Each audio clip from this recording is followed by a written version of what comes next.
오늘 우리가 성령 강림주의로 지키고 있습니다.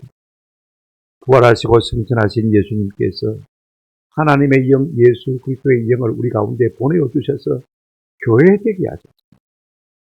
성령이 우리 가운데 오셔야 우리가 하나님을 비로소 아빠, 아버지라 부를 수 있습니다. 왜냐하면 성령께서 하나님이 우리의 아버지 되심을 일깨워 주시기 때문에. 아멘. 하나님 우리 아버지가 되신다면 우리가 염려할 것이 무엇이 있겠습니까? 성령이 우리 가운데 오시면 우리가 예수님을 주라고 부를 수 있게 됩니다. 여러분, 우리가요, 진짜 성령 안에서 우리 자신을 바로 깨달으면 우리는 예수 안에서 예수가 아니면요, 소망이 없는 거예요. 저는 요즘 기도할 때마다 예수 없으면 소망이 없는 죄인입니다. 주님만이 나의 구주가 되십니다. 할렐루야. 성령이 오셔야 이것을 비로소 깨닫게 되는 것입니다. 내가 죄인인 것을 깨닫게 되었습니다. 그 죄에서 나를 구원하신 분이 누구시라고요? 예수님 한 분밖에 없다는 사실을 성령이 오셔야만 깨달을 수 있는 거죠. 정말 아닙니다. 우리가 힘으로도 능으로도 할 수가 없지만요, 성령이 우리 가운데 오시면 능치 못함이 없도록 우리를 인도해 주실 줄로 믿습니다. 거꾸로 말하면 성령이 함께하지 아니하시면 우리가 무슨 짜다라 일을 해서 하는 것 같지만요, 아무 열매가 없는 일을 하죠. 근데 오늘 우리 한국교회의 문제가 뭐냐면 우리가 성령 없이도 내 힘과 내 실력 가지고 무엇인지 할 수 있다고 생각합니다. 좋은 사람이 될 수 있다고 생각하고 좋은 성도가 될 수 있다고 생각하고 좋은 교회를 만들어 갈 수 있다고 생각하는 이것이 오만함인 것입니다. 오늘 본문을 통해서 우리가 배워야 할 것이 무엇이냐면요, 교회에서 가장 중요한 것이 무엇일까? 사람이 사람에게 물려줘야 할 가장 중요한 것이 무엇일까? 성도가 성도에게 물려줘야 할 가장 좋은 것이 무엇일까? 돈 아닙니다. 지식 아닙니다. 경험 아닙니다. 노하우 아닙니다. 교회를 능하게 하고 성도를 능하게 하는 것은요, 오직 성령의 역사밖에 없는 줄로 믿습니다. 오늘 본문은요, 엘리야라는 선지자하고 엘리사라는 선지자인데 이름이 너무 비슷해가지고 헷갈리지 마시기를 바랍니다. 야자, 사자 하나 들리죠, 그죠? 그러니까 형님, 동생인 줄 여러분 착각하는데 그렇지가 않습니다. 스승과 제자입니다. 둘 다 하나님의 부름을 받은 하나님의 종들이고 하나님의 선지자인데, 이 엘리야 선지자와 엘리사 선지자가 이 취임식을 하는 내용이 오늘 본문입니다. 물론 세상의 이 취임식하고는 전혀 다르죠. 이제 엘리야는 하나님 앞에서 부름을 받아 떠나갈 것이고 그 뒤를 엘리사 선지자가 이어받게 되는데, 엘리야 선지자는 떠나가니까 말입니다, 자꾸 도망치다 합니다. 그런데 그 다음을 이을 엘리사 선지자는요, 계속해서 쫄쫄 따라다니는 모습을 볼 수가 있습니다. 무엇 때문에 그러는 것입니까? 당신에게 있는 성령의 역사가 내게 갑절로 있기를 원하나이다. 당신 떠나가시면 나도 아무 쓸모가 없고 이 나라 이민도 꼴이 말이 아닙니다. 그러니 당신 가운데 역사하시던 성령의 역사를 내게 갑절로 좀 머물게 해주십시오. 이거 하나 때문에 지금 엘리사가 엘리야를 집요하게 따르는 모습을 볼 수가 있습니다. 오늘 우리가 하나님 앞에서 살아가야 할 날이 얼마 남지 않았다고 생각하는 분들이 있다면요, 우리가 엘리야처럼 할 수 있는 은혜가 있으면 좋겠습니다. 많은 돈이 아닙니다. 많은 노하우, 경험, 지식 아닙니다. 우리 속에 역사하셨던 성령님을 우리의 자녀손들에게 물려주고 우리의 후손들에게 물려주기를 주님의 이름으로 축원합니다. 그러면 우리 역시 뭘 원해야 되겠습니까? 그가 가지고 있는 돈 아닙니까? 그가 가지고 있는 인생 경험, 노하우 아닙니까? 그 속에 역사하셨던 성령의 역사를 우리 가운데서 좀 갑자기 있게 해달라고 그렇게 부르짖고 기도할 필요가 있는 것입니다. 오늘 본문을 통해서 이런 것들이 어떻게 주고받게 되어지는지를 생각하시면서 은혜와 도전을 받았으면 좋겠습니다. 첫 번째로 우리가 생각할 것은 이제 엘리사가 엘리야의 갑절의 영감을 구하는 태도를 한번 살펴보십시오. 이게 참 중요합니다. 여러분, 태도란 것은요, 마음의 거울입니다. 내 마음속에 목마름이 있으면 그것이 간절함으로 나타나게 되었죠. 간절함이 있으면 그것이 진지함으로 우리 가운데 나타날 수밖에 없는 것입니다. 태도가 차이를 났습니다.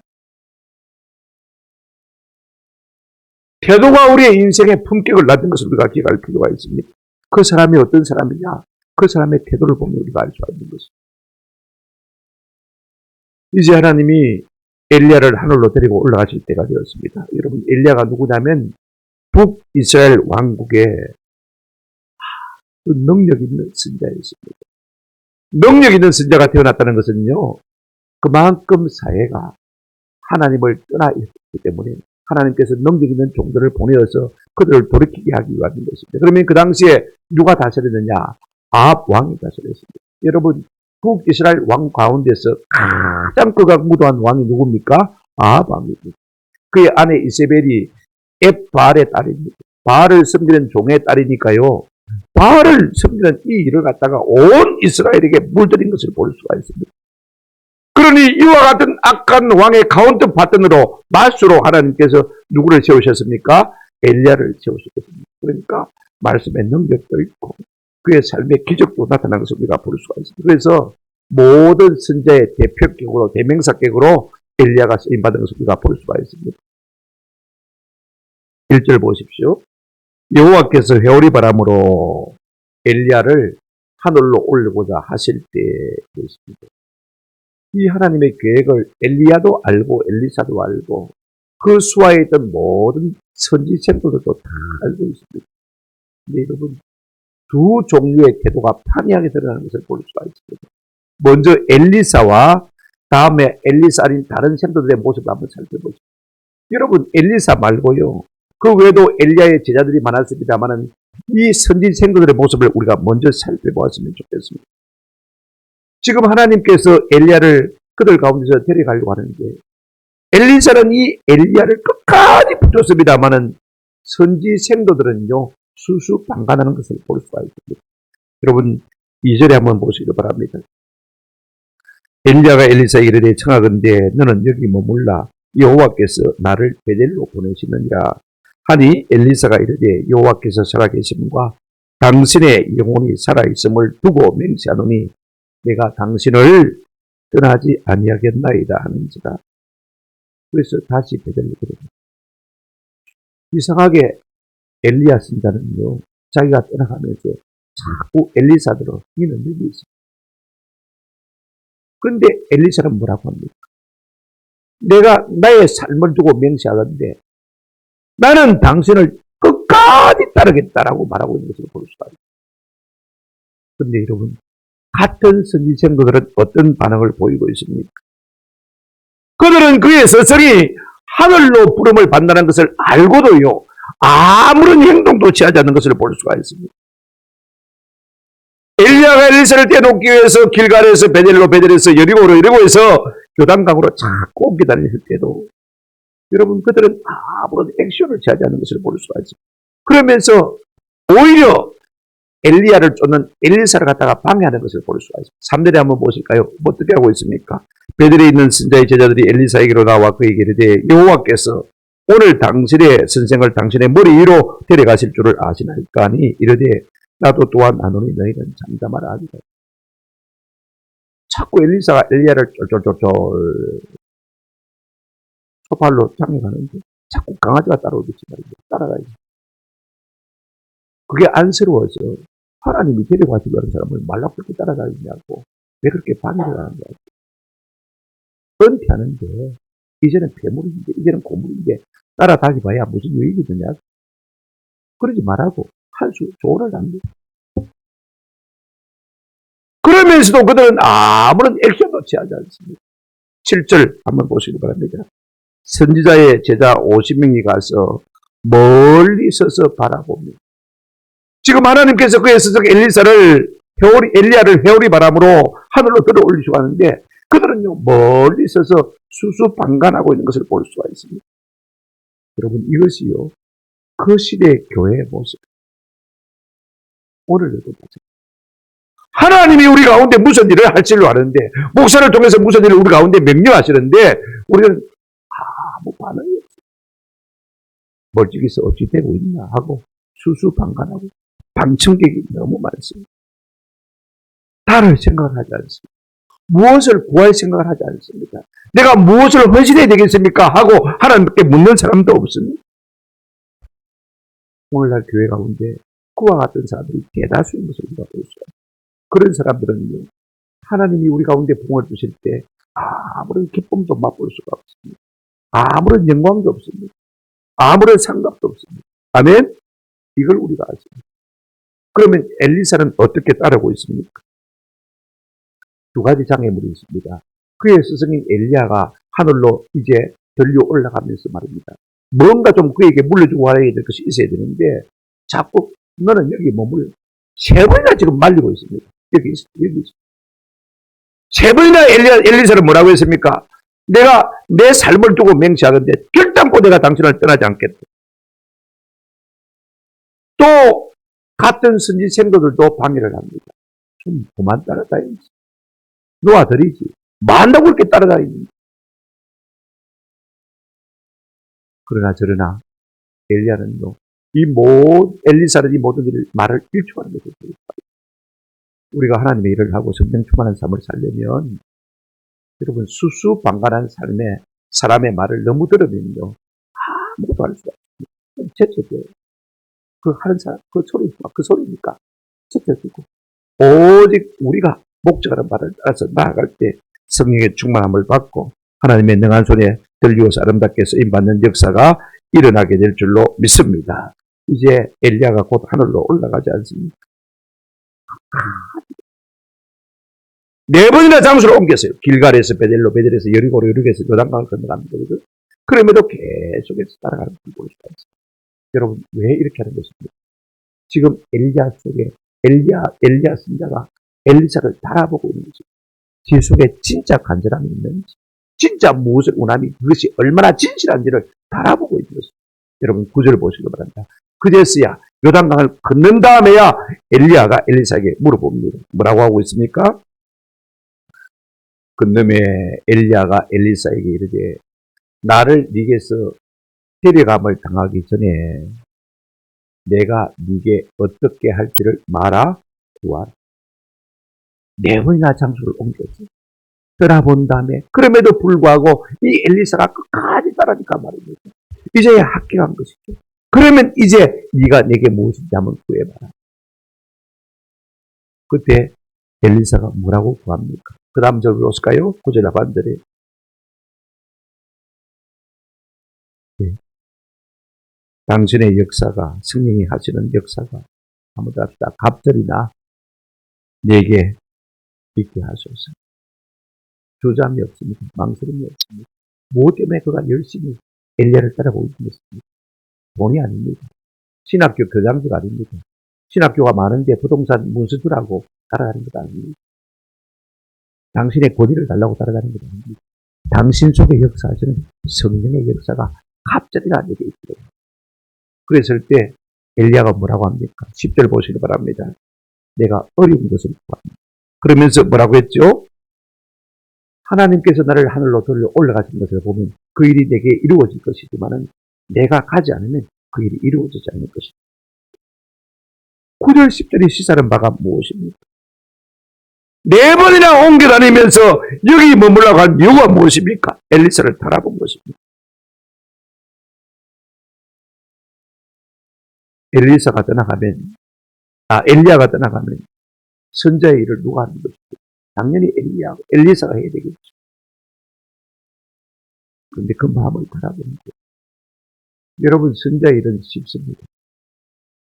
선자의 일은 간단합니다. 한번 따라합시다. 따르기만 하면 됩니다.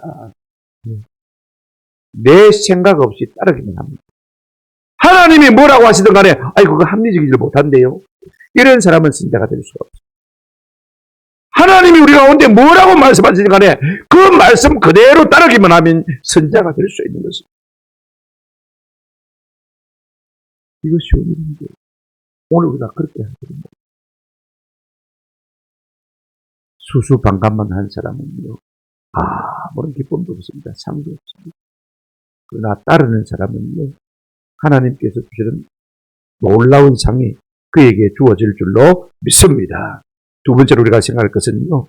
엘리사가 엘리야의 갑절의 영감, 그죠? 성령을 구하는 이유가 뭔지를 생각해 보십시오. 대부분 제자들이 방청객으로, 그죠? 수수방관하고 있지 않습니까? 그런데 엘리사는 끝까지 따라다닙니다. 9절에 드디어 엘리야가 물었습니다. 네가 내게 무엇을 구하느냐 물었더니 조금도 주저함이 없이 당신 속에 역사되는 성령의 역사가 내게 갑절이라 있기로다. 와우, 계속 보는데 하자마자 딱 말이 떨어지자마자 그대로 기다렸다는 뜻이 뭐라고 말합니까? 당신의 영감을 내게 갑절이라 주십시오. 왜 갑절이나 영감을 달라고 하는 것입니까? 그렇다면요, 먼저 우리가 한번 생각해 봅시다. 이 엘리야가 떠나갔잖아요. 10절 한번 11절 한번 보실까요? 11절. 두 사람이 길을 가며 말하더니 불수레와 불말들이 두 사람을 갈라놓고 엘리야가 회오리 바람으로 하늘로 뭐 했습니까?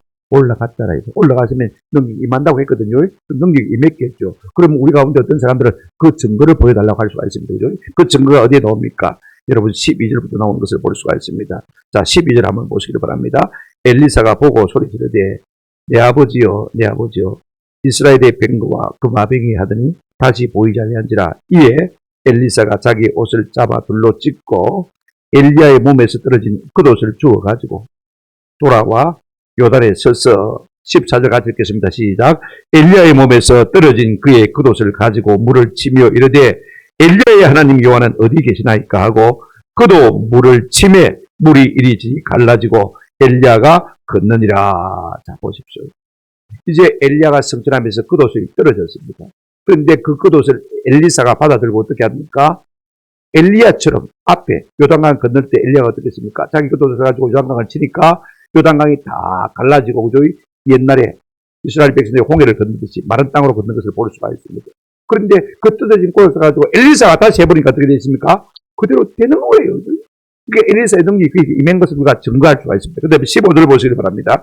맞은편 여리고에 있는 선지자의 제자들이 그를 보며 말하기를 엘리야의 성령이 하시는 역사가 엘리사에게 뭐 했다? 머물렀다. 다른 동료 선자들도 다 그렇게 고백한 것을 볼 수가 있습니다. 그리고는 가서 그에게 땅에 엎드려 뭐 했습니까? 경배했습니다. 당신이 이제는 우리 비상성입니다 하고 인정한 것이 성령의 능력이 임했으니까 말입니다.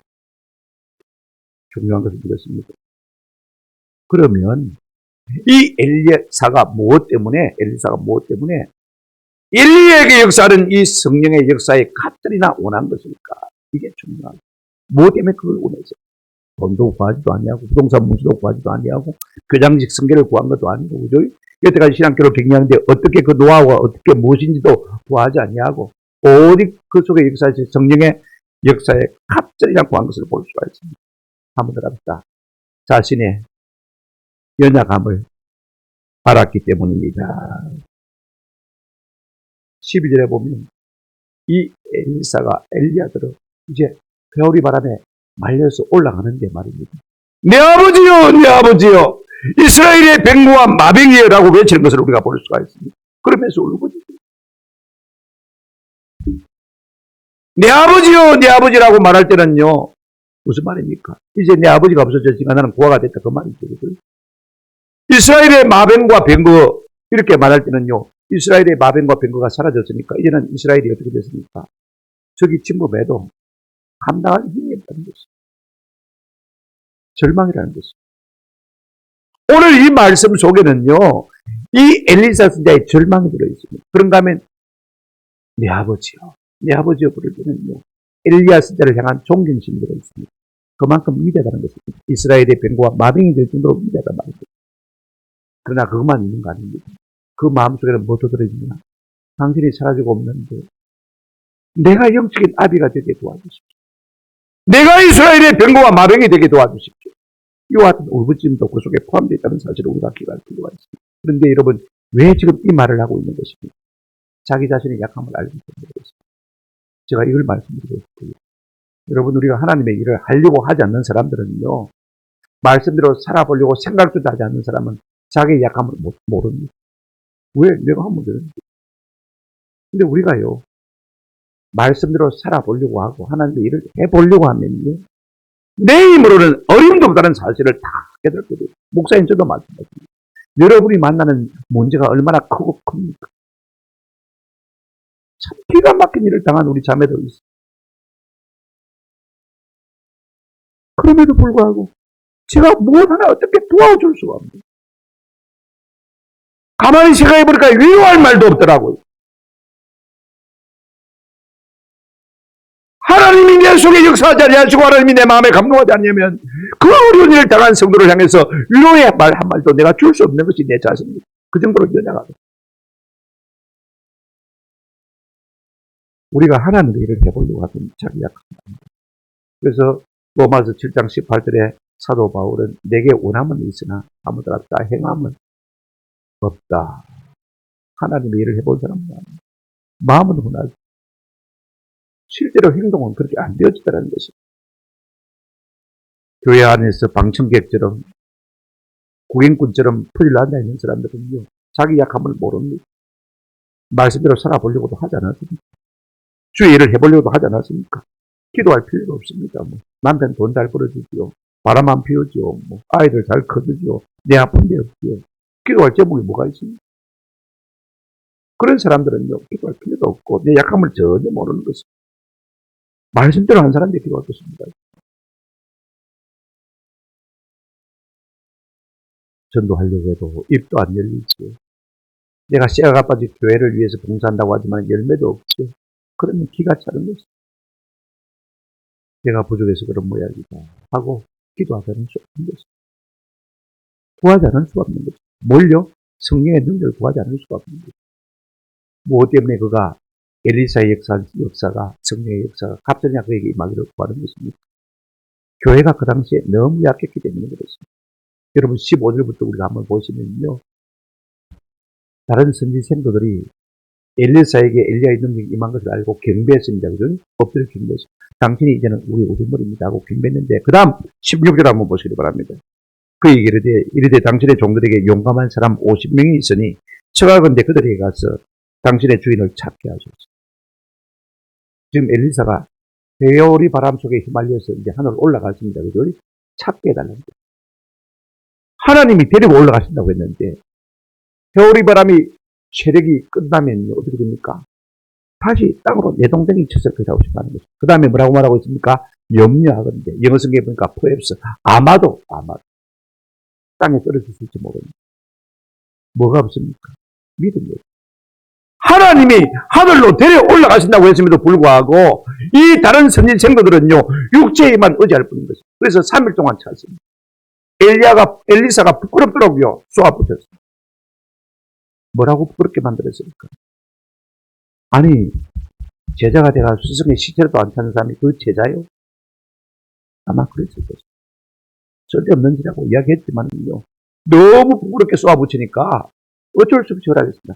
3일 동안 찾아보니 있습니까? 없습니까? 없습니다. 뭘 말하는 것입니까?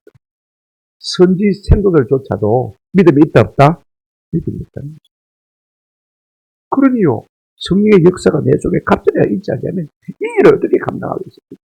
세 번째 이유는 훨씬 더 많습니다. 한번 따라합시다. 세상이 악하기 때문입니다.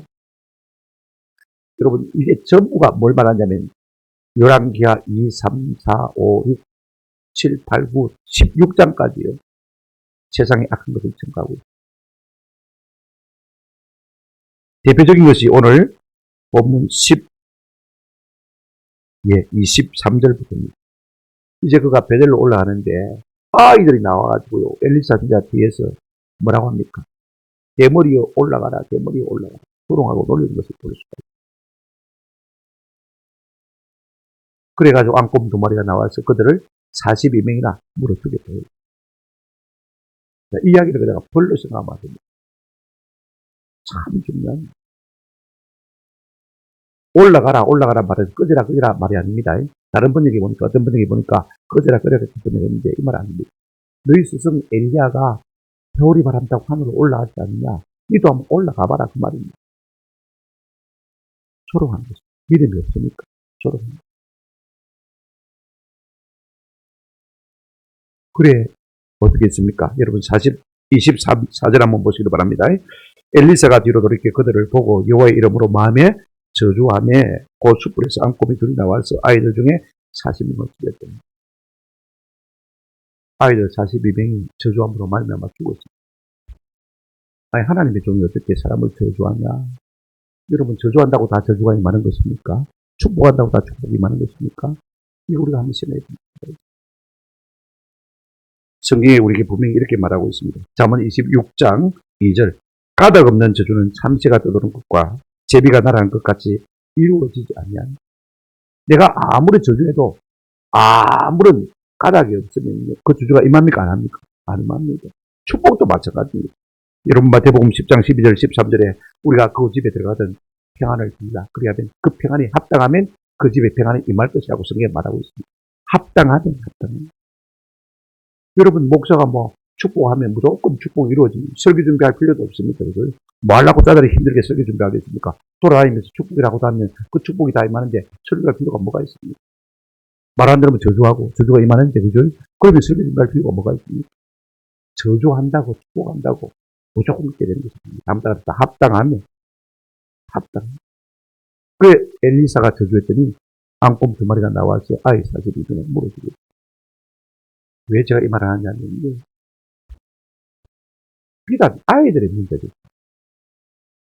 부모들조차도 믿음이 없으니까. 여로보암이 단과 베델에 금송아지 우상 두 개 세웠거든요. 그게 비록 신학교가 있긴 하지만은요, 우상 숭배가 더 지배했습니다. 그러니까 하나님의 사람들을 모독한 것입니다. 부모들도 하나님의 사랑을 모독하니까 아이들도 배워가지고 대문이 올라가라 그렇게 하는 거 아닙니까? 그 부모들이 받은 벌이 무엇입니까? 자식들의 죽음으로 벌을 받은 것을 우리가 보니까 이거 제가 뭘 말씀드리고 하는 것이냐면 그만큼 세상이 악하다는 것입니다. 아합 왕 때는 아무리 아합 왕이 같게도요, 여러분 성경에 보면 엘리사가 한마디 하니까요, 그가 기가 죽어 다닙니다. 근데 그 아들 아하시아는요, 바알세바에 물을 간다고 하나님의 종으로서 한마디 했더니요, 엘리야 잡아오라고, 엘리사 잡아오라고 저기요, 완화를 준 거죠. 그러니 세대가 더 악해졌으니까 내게 갑절의 영감을 주지 않으면 내가 이 사명 감당할 수 없다. 그런 이유 때문에 지금 엘리사가 자기 영달을 위해서 구하는 것 아닙니까? 이 시대를 감당하려면 나는 약하고 교회도 약하고 세상은 악한데 내가 어찌 감당하겠느냐? 하나님의 능력이 없으면 내가 감당할 수 없다는 거죠. 그러면 이와 같이 성령의 갑절의 역사를 구하는 목적이 뭐냐? 이거 여러분 한번 생각해보죠. 참 중요합니다. 세 번째입니다만은 12절.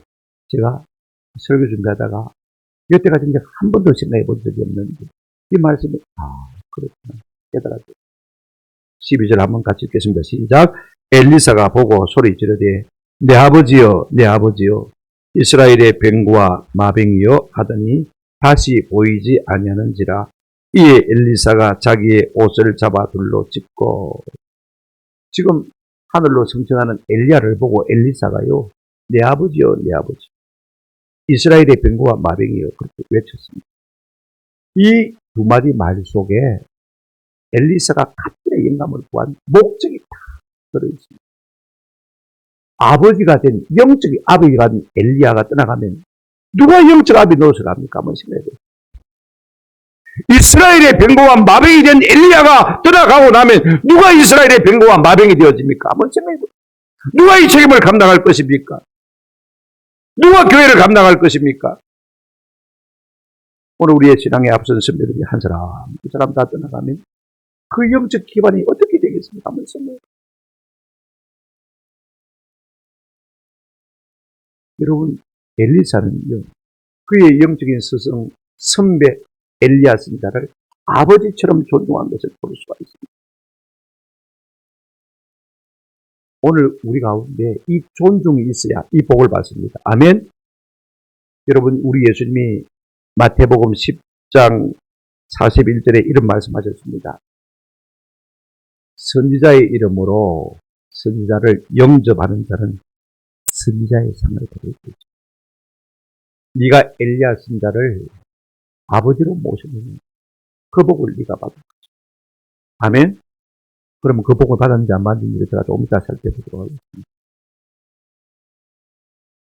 지금 이스라엘이 얼마나 황폐했는지 영적으로 교회가 말입니다. 부패했는지 교회 안에도 믿음이 없으니까 세상은 너무 구워가는데 영적인 아비된 자가 없으니까 어떻게 하겠냐는 탄식이 그에게서 절로 올라나온 것을 볼 수가 있습니다. 이 탄식 속에는 어떤 의미가 들어있다고요? 하나님, 엘리야가 가고 나면 누가 아비 노릇을 감당합니까? 하나님 나라도 이 아비 노릇을 감당해야 되지 않겠습니까? 이와 같은 절규가 그 속에 들어있는 것입니다. 또 뭐라고 부르짖었습니까? 이스라엘의 병거와 뭐요? 마병이. 당신이 이스라엘의 국방장관이 아니라 국방 그 자체에 대해 당신이 계심으로 말미암아 이 땅이 그래도 온전했는데 당신이 돌아가시고 나면 이 땅이 어떻게 살아있겠습니까? 교회가 어떻게 청결하겠습니까? 외친 것으로 볼 수가 있습니다. 여러분, 하나님은요, 이스라엘 백성의 왕이 될 자들에게 뭐라고 했습니까? 절대로 병거와 마병을 많이 두지 말라고 했습니다. 그죠? 무슨 말이냐면 내가 내 국방이 되어주겠다. 내가 책임지겠다. 그 말씀입니다. 그러면요, 하나님이 책임준다고 했는데 하나님이 그냥 직접 하십니까? 사람을 통해서 하시나요? 여태까지는 누굴 통해서 했습니까? 엘리야를 통해서 하나님께서 이스라엘 국방이 되어주셨습니다. 그러면 엘리야가 지금 하늘을 와고 나오면 누가 이스라엘의 국방 노릇을 감당하는 것입니까? 아무도 할 수 없습니다. 이스라엘 가운데 이스라엘의 병거와 마병 노릇할 인간이 엘리야 말고는 한 사람도 없었던 것입니다. 시대는 패여가고 대적들은 침범해 오는데 여태까지 엘리야가 이스라엘의 병거와 마병이었다면 이제 그가 가고 나면 누가 이스라엘의 병거와 마병이 되어진다는 것입니다. 하나님, 누가 해야 되겠습니까? 나라로 이 역할을 감당해야 되지 않겠습니까? 그러니 하나님, 내게 엘리사에게 된 성령의 역사가 갑자기 내게 있고 교회의 영적인 어른들이 다 돌아가시고 나면 누가 이 교회를 영적으로 시험할 수가 있습니까? 나라도 감당해야 되지 않겠습니까? 나라도 교회의 병거와 마병이 되어야 되지 않겠습니까? 이와 같은 절규가 그 속에 들어있는 것을 볼 수가 있습니다. 우리가 이 성경을 가만히 보게 되면 3장, 4장, 5장, 6장 계속 보시면요. 이 엘리사가요. 이스라엘의 병거와 마병이 되어 있는 것을 볼 수가 있습니다. 6장에 보시면 제가 설명 하나를 할 수가 없고 아람 왕이 말입니다. 이스라엘을 치기 위해서 군대를 보내니까 이스라엘 왕 요람이 나가서 어떻게 알고 귀신같이 알고 나와서 딱 길목마다 지키고 있어. 방어를 하는. 그러니까 이 아람 왕이 기가 찹니다. 그래서 신하들을 불러놓고 국무회의를 합니다. 도대체 우리 가운데 적과 대통한 사람이 누구냐? 색출해가는 거죠. 그렇지 않으면 어떻게 이스라엘 왕이 알고 가는 곳곳마다 와서 대비할 수 있냐? 우리 가운데 스파이가 있다. 색출해라. 그랬더니 그 중에 한 신하가 여러분 열왕기하 6장 12절 한번 보시기 바랍니다. 그 신복 중에 한 사람이 이르되 우리 주 왕이여 아니로소이다. 오직 이스라엘 선지자 엘리사가 왕이 침실에서 하신 말씀을 이스라엘의 왕에게 관하이라는 것이다. 무슨 엘리사가요? 아람 왕궁에 도청장치를 했습니까? 그런 거 없습니다. 하나님이 다 보고 듣고 계시다가 엘리사에게 알려준 것입니다. 야야, 아람 왕이 이렇게 치려고 하는데 알아들어라. 그랬더니 엘리사가 듣고는 누구 일러줬습니까? 요람 왕이 가서 일러준 거죠. 그러니까 요람 왕이 듣고 가서 방대한 것에 불과한 것이죠. 여러분, 성령 받고 나니까요. 엘리사 한 사람이 이스라엘의 마병과 국방이 되어 있는 것을 볼 수가 있습니다. 교회도 마찬가지입니다. 하나님의 성령의 역사하시고 그 성령의 역사에 갑절을 입은 사람이 온 교회를 책임지는 교회의 병거와 마병이 되더라. 그 말씀인 것입니다. 교회가 아무리 커도요. 그런 사람이 많지가 않습니다. 작은 교회나 큰 교회나 그와 같은 사명을 띈 사람은 한두 명 정도 있을 것입니다. 오늘 우리 가운데 내 영성이 비실비실하면요. 나는 이스라엘의 햇병아리 되지. 나는 교회 햇병아리 되지. 내가 아무리 부자고 돈이 많고 배운 것이 많고 교회에서 사람들을 많이 거느리고 있고 인기가 있다 할지라도 햇병아리에 불과합니다. 이걸 우리가 알죠. 말하면 뭐합니까? 그걸로 교회를 지킬 수 있습니까? 아닙니다. 하나님의 성령의 역사가 갑자기 내게 임하지 아니하면요. 우리가 교회를 지켜야 되는 병거와 마병 노릇을 할 수가 없는 것입니다. 영적인 아비 노릇을 할 수가 없는 것입니다. 그렇다면 이 엘리사가 과연 아비가 되고 엘리사가 과연 이스라엘의 병거와 마병이 되었느냐? 우리가 성경을 한번 넘겨보시기 바랍니다. 열왕기하 13장 14절입니다. 같이 화면을 보시면서 읽어보시겠습니다. 이제 엘리사가 죽었을 때가 되었습니다. 다 같이 읽겠습니다. 시작. 엘리사가 죽을 병이 들매 이스라엘의 왕 요아스가 그에게로 내려와 자기의 얼굴에 눈물을 흘리며 이르되 내 아버지여 내 아버지여 이스라엘의 병과 마병이여 하며 그가 엘리야 선지자를 향하여 울부짖을 때 내 아버지여 내 아버지여 이스라엘의 병과 마병이여 그렇게 울부짖었는데 지금 왕이 그에게 왔어. 눈물을 흘리면서 뭐라고 말하고 있습니까? 자기가 했던 꼭 그같이 내 아버지여 내 아버지여 이스라엘의 병과 마병이여 할렐루야. 여러분 존중하는 자에게 주시는 하나님의 상급이 이러합니다. 헌신하는 자에게 주시는 상급이 꼭 이와 같이 있다는 것을 볼 수가 있습니다. 내가 편안히 누워서 수수번간하며 주를 따르는 사람들은요 절대로 이와 같은 영광을 받을 수가 없습니다. 힘은 들었겠지만 하나님께서 그와 같은 엘리사에게 그대로 갚아주시는 것을 볼 수가 있습니다. 그는 과연 이스라엘의 영적인 아비로 살다가 이스라엘의 병과 마병으로 살다가 하나님 앞에 부름을 받은 것을 볼 수가 있습니다. 말씀을 맺습니다. 우리 모두는 다 약합니다. 우리의 공동체인 교회도 약합니다. 세상은 악하고 강합니다. 어떻게 세상을 이길 수가 있겠습니까? 이 세상의 물결 가운데서 어떻게 교회를 지키며 우리의 신앙의 선배들이 지켜왔던 그 신앙을 지키며 살 수가 있겠습니까? 우리의 힘만으로는 할 수가 없습니다. 우리의 신앙의 선배에 주신 성령의 역사가 갑절로 우리에게 오지 아니하면 안 될 줄로 알고 엘리사가 엘리야에게 무엇을 구했습니까? 당신에게 역사하시는 그 성령의 역사가 갑절로 내게 있기를 원하나이다. 오늘 우리의 이 기도가 우리의 기도가 되시기를 주의 이름으로 축원합니다. 세상이 아무리 악하고 강할지라도 이와 같이 헌신한 사람이 몇 사람만 있다면요 능히 교회를 살리고 교회를 교회되게 하는 은혜가 우리 가운데 나타나게 할 줄로 믿습니다. 더 놀라운 것은 엘리야가 예수님의 모형이라면 엘리사는 예수님의 제자의 모형입니다. 우리 예수님 제자들에게 이런 말씀하셨습니다. 요한복음 14장 12절에 내가 진실로 진실로 너희에게 이르노니 나를 믿는 자는 내가 하는 일을 그도 할 것이요. 그 다음에 더 놀라운 말씀이 있습니다. 또한부터 같이 읽겠습니다. 시작. 또한 그보다 큰 일도 하리니 이는 내가 아버지께로 갑니다. 이제 내가 아버지께로 가고 내가 할 수 있는 일이 없는데 진짜 주님을 사랑하고 교회를 사랑하는 사람 같으면 뭘 물려주기로 원하겠습니까? 내 속에 있는 그 능력을 물려주기로 원하지 않겠습니까? 여러분 한번 생각해보세요. 돈을 물려주는 게 아닙니다. 지위와 명예를 물려주는 게 아닙니다.